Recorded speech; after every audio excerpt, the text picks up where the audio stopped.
What? Amanda, you spent how much on a bar soap? Are you okay, girly? Blink twice if you need help. Do you want to do something fun? Do you want to go to Taco Bell? I'm on an all-carb diet. God, Karen, you are so stupid. The queen is here, ladies and gentlemen, gays and nays. Amanda Seyfried. Am I gay if I don't know how to pronounce her last name? I promise I love her, the icon from Mean Girls, but also so many other movies. I really do have to say that I need to brush up on Amanda's discography because I think I've only seen Mean Girls and Jennifer's Body. Oh my god, Les Mis. Obviously, I loved her in Les Mis so much. And wouldn't you know it, recently she revealed her skincare routine on Vogue. So I just want to jump into it because if there's one thing that's for certain, she has managed to preserve her skin in such an impressive way, considering that apparently she has pretty severe eczema, which I guess this video is going to get into. So I'm really nosy to see what she uses to have looked so gorgeous throughout her entire life. And per usual, all the products that she's going to be using will be linked in the description box below. If you do want to support me and my channel, feel free to do some shopping there. Let's go. Hi Vogue, it's Amanda Seyfried. Seyfried. There we go. Seyfried. I'm so sorry for doubting you, Amanda. And I'm gonna do a pretty basic go-to makeup look. First step, I'm drinking my celery juice. Oh my god! Wait a second, this makes me so happy to see. She is like legit the only celebrity I've ever seen to do this. And I know this is very like LA Daily Juice vibe, but let me tell you guys, at one point in my life, not so long ago, I, had a few extra pounds. And by a few extra, I had like almost 20 extra pounds on me. I was definitely getting a little pudgy, and I had a friend who swore by drinking celery juice every day to lose weight. I hate celery. I never ate it, but ever since then, I started drinking celery every day, and I've lost almost 20 pounds since then. I don't want to say it works for everyone, but my god, did I notice a difference, and now I try to have celery juice every single day. It's also just like a great way of just like improving your digestion, and it helps to, I don't know, kind of like wake me up. I love celery juice. Love that she uses it. Anyway, moving on. You might be thinking, what's that on her face? That's my eczema, and I too suffer from oral dermatitis. I'm gonna wash my face with something that I've been using forever. Not only is it a great bar soap for your face, but it's also a GD heart. What the hell? What the helly? She's using bar soap. You know what? Actually, this isn't like totally uncommon as anti-bar soap as I am, just because I don't feel like it's the most sanitary thing. Sometimes people who have like really severe reactions to skincare products or just super sensitive skin, for some reason actually can see good results in their skin from using a bar soap, which truly does not make sense to me because the entire nature of bar soaps is that they are a breeding ground for like bacteria, mold, sitting in musky water. Like there's just not really anything that's sanitary about them, hence why I never recommend bar soaps. Okay, so it's the Just Add Sugar cacao herb infused soap bar. So there are definitely a lot of benefits with cacao for the face. It can really like nourish and moisturize the skin, but I guess this one also has like coconut oil, which, I guess if you have really dry skin like she does with eczema, potentially.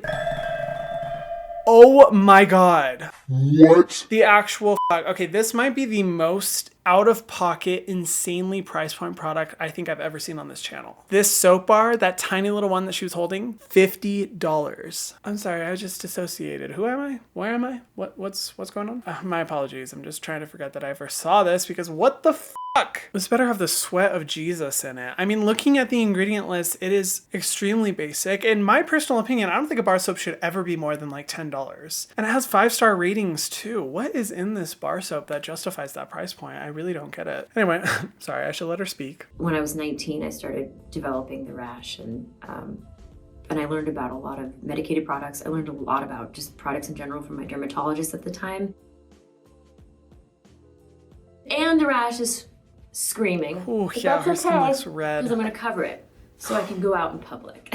It's funny how eczema makes you feel. Man, I really feel for her. I mean, not only would I never guess that she has eczema, because I've always been so drawn to watching her because of how beautiful her skin is. I'm not gonna lie. She just has like the most gorgeous complexion. I never would have guessed that she struggles with eczema, but I can only imagine, especially as a celebrity, specifically actress, having to be constantly going into, like press and different roles and reapplying makeup multiple times throughout the day and doing full beat coverage foundation. That is a hellish environment for any eczema or skin conditions, because pretty much when you have eczema, the best thing you can do is just like try to not fuck with it as much as possible, reduce the makeup, reduce the irritants. So I can only imagine like how difficult that would be. So 2 years ago, I had another flare up and I cut out dairy. Oh, boy, it was hard. Bye-bye cappuccinos, black coffee all the way. You know? Oh, okay. I thought she was going to say that she cut out coffee completely and I would die. Ain't no way. This,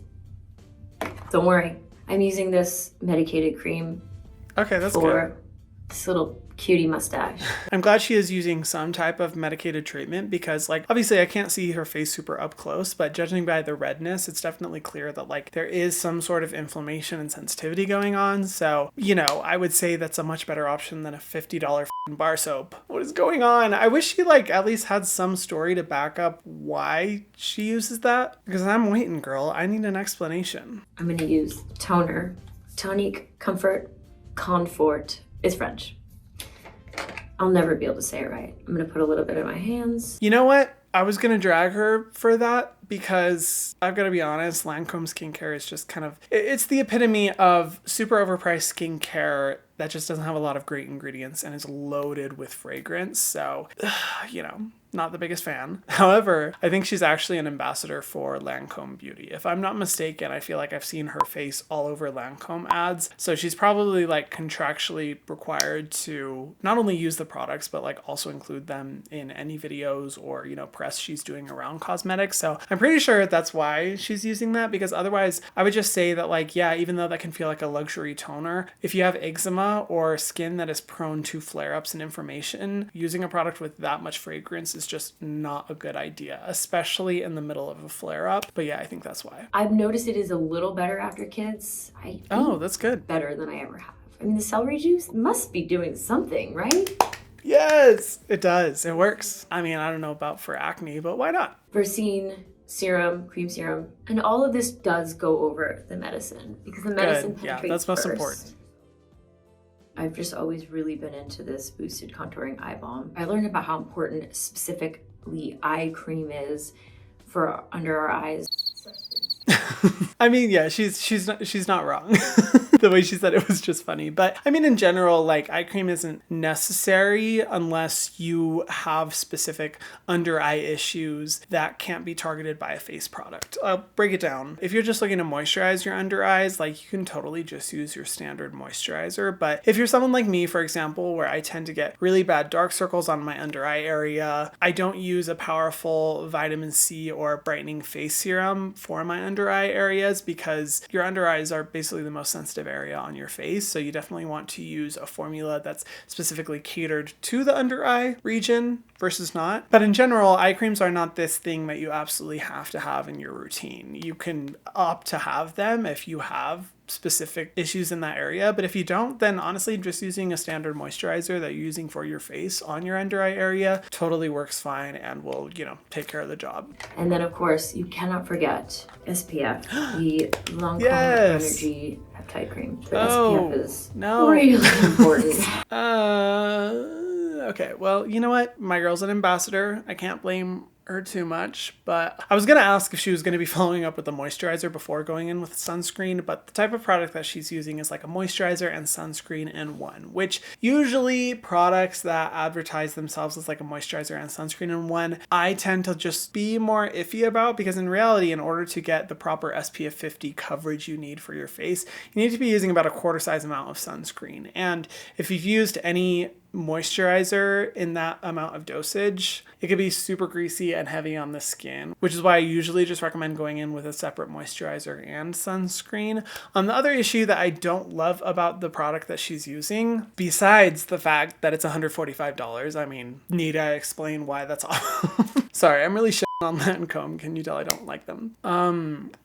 Oh yeah, this moisturizer is SPF 25. And if you guys recently watched my video where I reacted to Bella Hadid's skincare routine, Bella, no, this is not the path. This isn't you. It's the same thing I'm gonna say here. SPF 25 is really not the recommended amount of daily protection that you need. SPF 30 is basically the lowest you want to go, but it is definitely best to use an SPF 50 sunscreen. And especially for Amanda, who has literal porcelain skin. I mean, it's about as fair as as you can get. Those are the type of people where I'm like, yeah, you kind of don't want to mess around when it comes to sunscreen and use the strongest possible formula you can find, aka SPF 50 sunscreens. And one of the downsides of a lot of like luxury skincare companies that make sunscreens is a lot of times it'll be like an SPF 25, an SPF 20, and SPF 15, because a lot of their clientele are older clients that aren't used to being really strict about sunscreens, where I feel like nowadays with more newer companies and younger people in general just understand the importance of like using really powerful, really effective, really protecting sunscreens. So I'm kind of waiting for like the luxury market to catch up with the rest of the world on that. But especially for Amanda, with how fair her skin is, SPF 25 is just not gonna cut it. And especially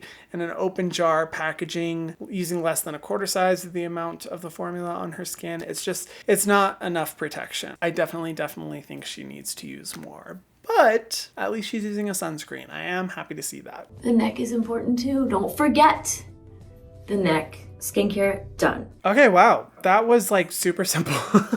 You know, I'm getting more and more surprised by the amount of celebrity skincare reaction videos that I've done recently where they're just like 4 or 5 products and that's about it. But you know what? For Amanda specifically, I think it is really good that her routine is so simplistic, because when you have eczema or other inflammation conditions, the more you expose to your skin, the worse it's typically going to be. I think that was literally over in like 2 minutes. So let's review. Cleanser, girl. I need some more explanation. I need some lore, some backstory into why you think that $50 is a good price to spend on a bar soap, because that is insane. Don't love the Lancome toner. Oh, I forgot she used a serum and I didn't even look into that one. Ooh, okay, so she used the Verseen Gentle Actives Serum for the face. It has azelaic acid, vitamin C, squalane, niacinamide. Wow, it is a really stacked formula. Oh my god, it even has tamanu oil and it's fragrance free.